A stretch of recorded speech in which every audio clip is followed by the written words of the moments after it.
sharing this incredibly easy cheesecake recipe today. It is made from Lotus Biscoff Cookies, and the top is from the cookie spread. You need 1 pack of the cookies for the base and 4 teaspoons of butter, melted butter.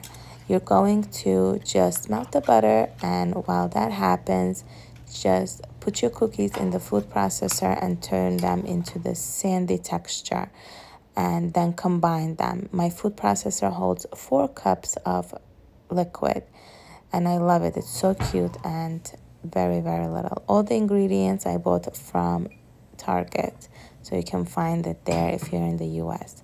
Give this mixture a nice mix until everything is combined, and then press it into the pan.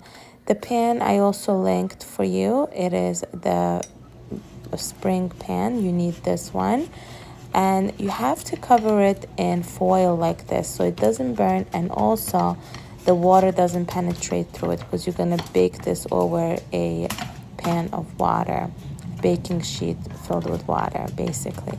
You can use your hand or you can use a cup to press it in, and then just butter the sides and let this sit in the fridge until your filling is ready. So it is a long process, but the actual cake itself is super easy to make, but the process is there. I'm not gonna lie. This is my second batch. My test batch was so good that I decided to share it. And for the filling, you need 2 pounds of cheesecake. This is loosely based on from the New York Times recipe. Loosely, it's not completely, but you need 2 pounds of cheesecake, cream cheese. I'm using Philadelphia, and 1 cup of sugar, half a cup of full-fat sour cream, 1/4 a cup of flour, and then you need some salt and 2 tablespoons of lemon juice. All the recipe details are going to be down below in detail, step by step for you.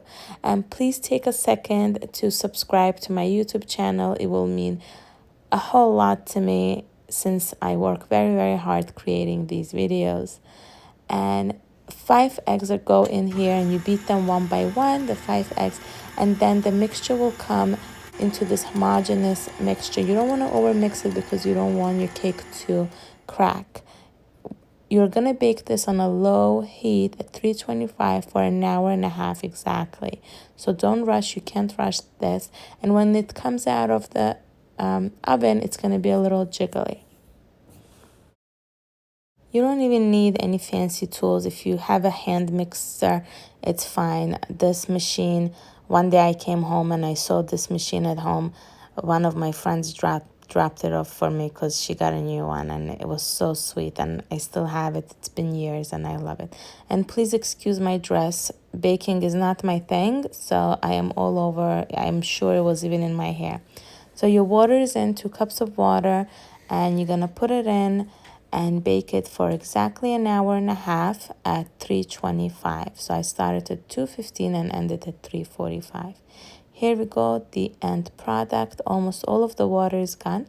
You're going to remove it right away from the sheet pan, and remove the foil right away as well. See, it's a little bit jiggly. It's going to firm up because it's going to stay in the fridge overnight.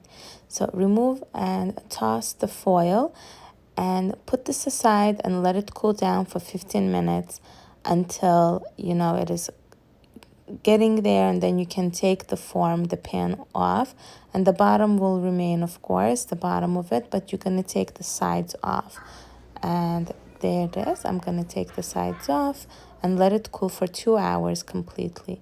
Meanwhile, I'm going to make the top. All you need is this Biscoff cookie cream and 1/2 a cup of any milk you want. I choose to use coconut milk. You can use oat milk. You can use regular milk. You can even use water.